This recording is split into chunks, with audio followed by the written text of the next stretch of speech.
So this particular set of stories is related to chanting.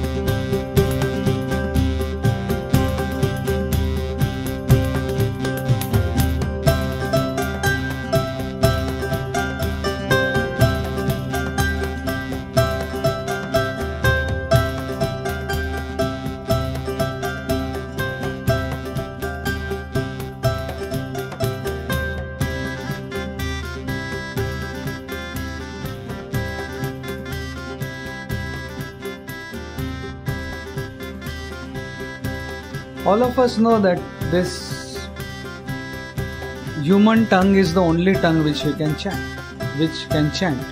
No animal can chant. Moment we say no animal can chant, but there is one bird, parrot, who can chant. Parrot can chant. But again, how this chanting of parrot is challengeable and how we should not chant like a parrot.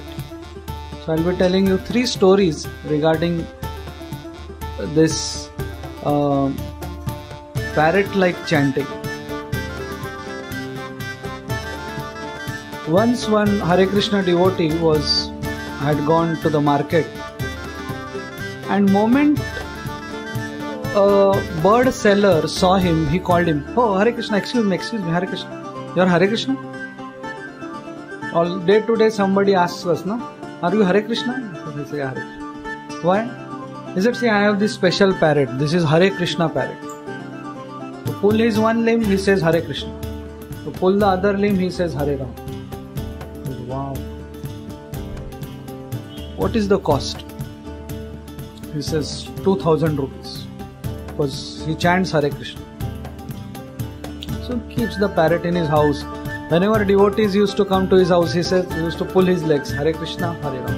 And devotees used to say, oh, your parrot is also chanting. Oh, wow, wow.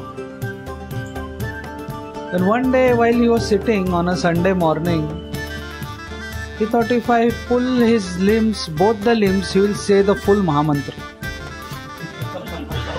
Hare Krishna, Krishna Krishna, Hare Hare, Hare Ram, Ram Ram. So he opens the door of the cage, and at same time simultaneously pulls the both limbs. And the parrot says, "You rascal, do you have any intelligence? I'll fall down if you do like this." No Mahamantra, no Hare Krishna. So immediately he is in such a shock, he was expecting that the parrot will start chanting the whole Mahamantra. So the lesson to learn is, parrot may chant Hare Krishna, but when he is insulted, what does he say?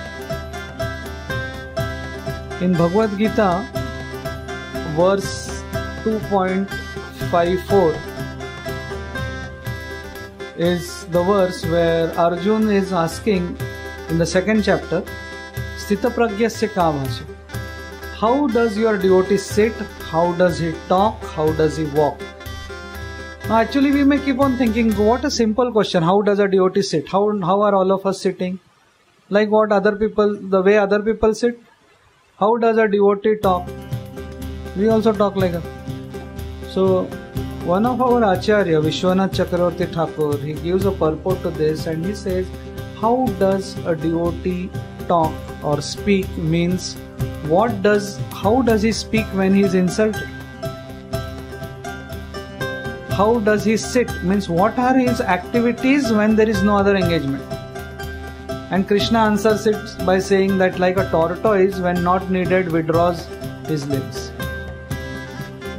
When we are alone, we take out our limbs, all for sense gratification.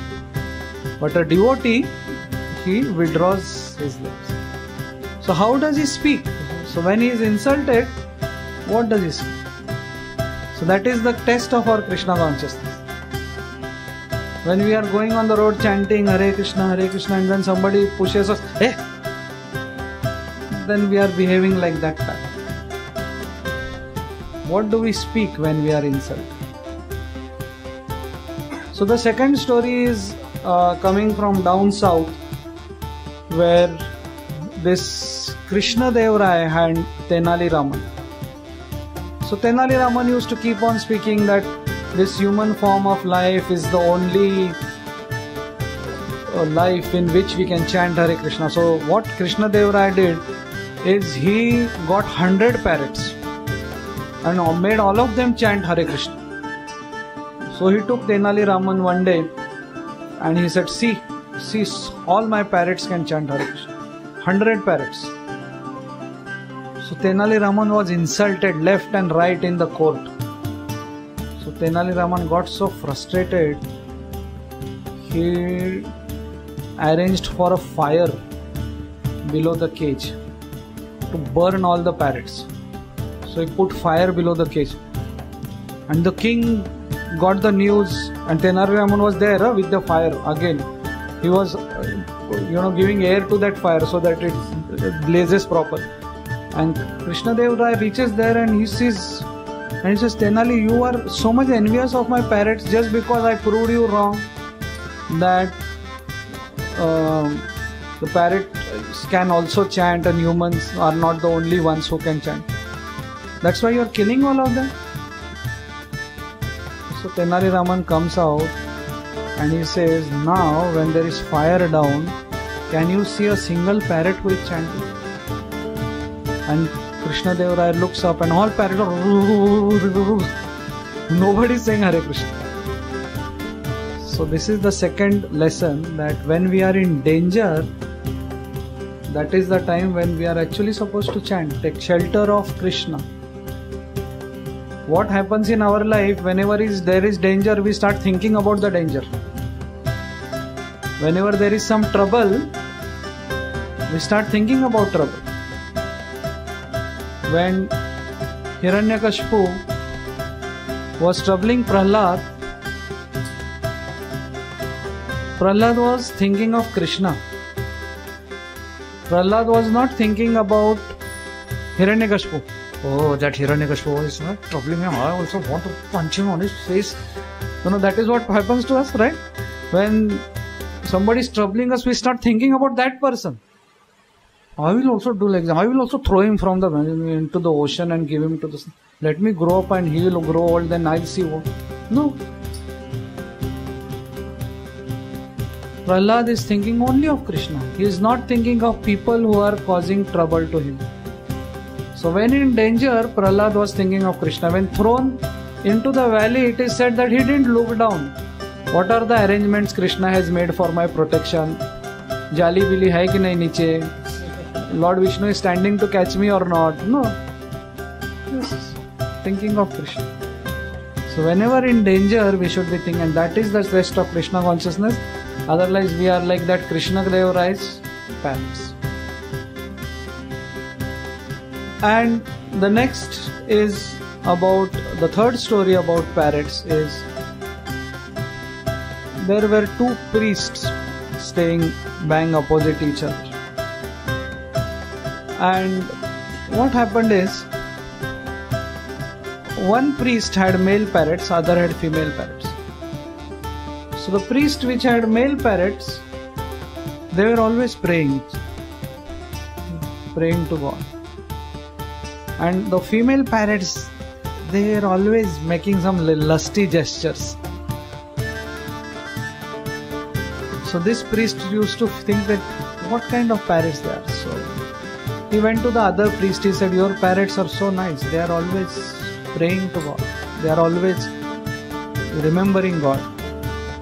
So by association one improves. So what I'll keep is, I'll keep those female parrots here near their cage, so that looking at them they will also learn to pray. So this priest said, okay, get the cage, I don't mind. So this fellow goes running, this priest, and takes the female parrots and enters into his house of the priest whose parrots were praying. So both the parrots were praying like this, and one parrot opened his eyes and he saw this priest getting those female parrots.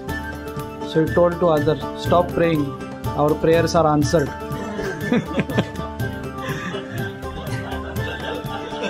So these male parrots were praying, but what was there in their mind? Association of female parrots. So we may make a big show of chanting Hare Krishna, Krishna, Hare Ram. What is going on in our mind is important. Are we engaging our mind in our chanting? Or in our mind we are dreaming about sense pleasures? Or praying to Krishna about material pleasures? Or we are trying to engage our mind in the prayers? So these are the three lessons which we get from these three parrot stories. The first lesson is we should not chant like a parrot just theoretically, and when somebody insults us, immediately we backfire. No, that is the time we should chant Hare Krishna, Hari Bol and tolerate. So show some tolerance.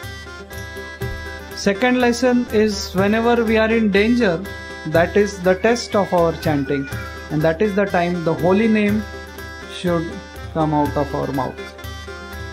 We should cry out for the holy name. And third is what is going on in our mind while chanting. So we should be engaging our mind in